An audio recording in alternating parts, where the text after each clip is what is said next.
Good to see Bobby. Is that a step in the right direction, closer to Bobby coming back? Yeah, for sure it is. Practice with the team today, obviously, looked good.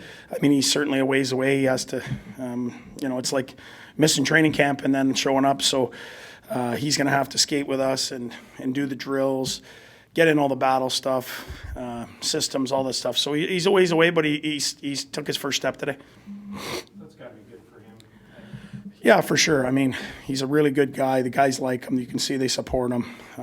When you have tough times, that's what teammates are for, families for, and the guys were certainly happy to have him back. Is there any actual fitness testing he needs to, any benchmarks he needs to hit, or is it more so just eye tests, seeing him get back? Well, I think it's a bit of both. There is. I mean, you want to get to where you're, training camp around those numbers to be able to play in the National Hockey League. Then just pace and practice, and then being, the biggest thing is it's great in practice. It's, getting bumped and, all those things that go with it. So it's like starting over, but he'll get there soon enough. Does this mean he's medically, doctor-wise cleared? Yes. It's just hockey? Yeah.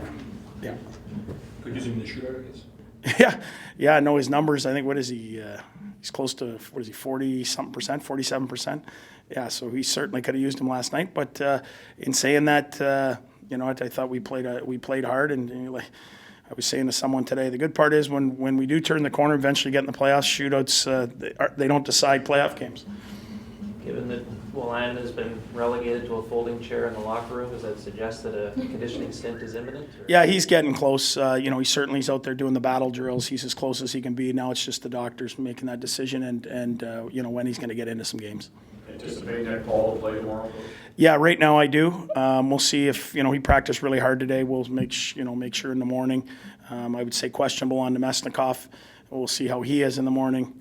But it looks like Paul will play. Zaitsev will play. More maintenance today. He'll play.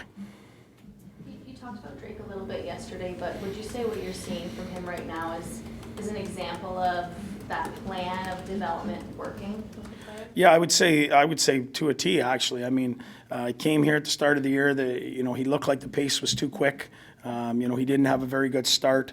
Went down there, and the games that I watch, he was, him and a few other guys were dominant down there. And I mean, certainly his numbers, he was leading the league in scoring.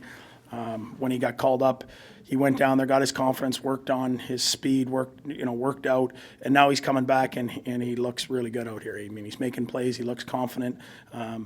So some guys it takes a year and a half, some guys it takes 3 years, 5 years, you don't know.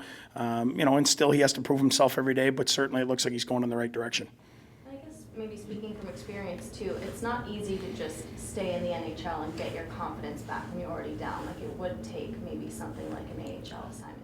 For sure it is, and I can't remember who said it, but I listened to a lot of people over the years, Jacques Lemaire being one of them that was in Toronto with me, and one of the lines he'd say is the NHL, sometimes can show you what you can't do, and you can be dominant somewhere, then you get in the NHL and you see how good Ovechkin is, or Crosby is, or McKinnon here tomorrow night, and you realize how much work you got to go and to get to them. So sometimes that's discouraging. The guys that push through are the guys that are constantly confident and know they're going to continue to get better, and those are the guys that become those elite players. Yeah, he skated really positive. It's just the first step in him skating, but everything was fine. So we'll continue to take baby steps there, but he's going in the right direction as well. No, because it's a 1 o'clock game. We have a day off in Colorado, so he won't get enough skating. So he'll skate with Sean Donovan and his crew back here, who do a real good job of getting our guys ready. Every injured guy that's come back or that hasn't skated has been in shape, and I think they're doing a real nice job, him and Jesse Winchester. So those guys will skate them while we're gone. Is there one particular challenge that the Colorado Avalanche posed to your team tomorrow? They're probably the fastest team in the league.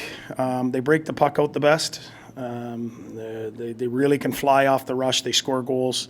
A couple games ago, we were going through their chances against Philadelphia. They had over 20 chances.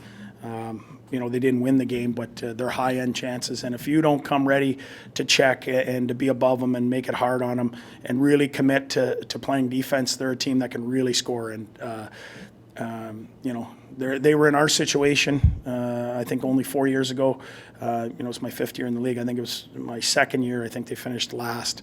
And they were in this situation, and they went through the growing pains, and now they're a team that's on the cusp of winning and really close.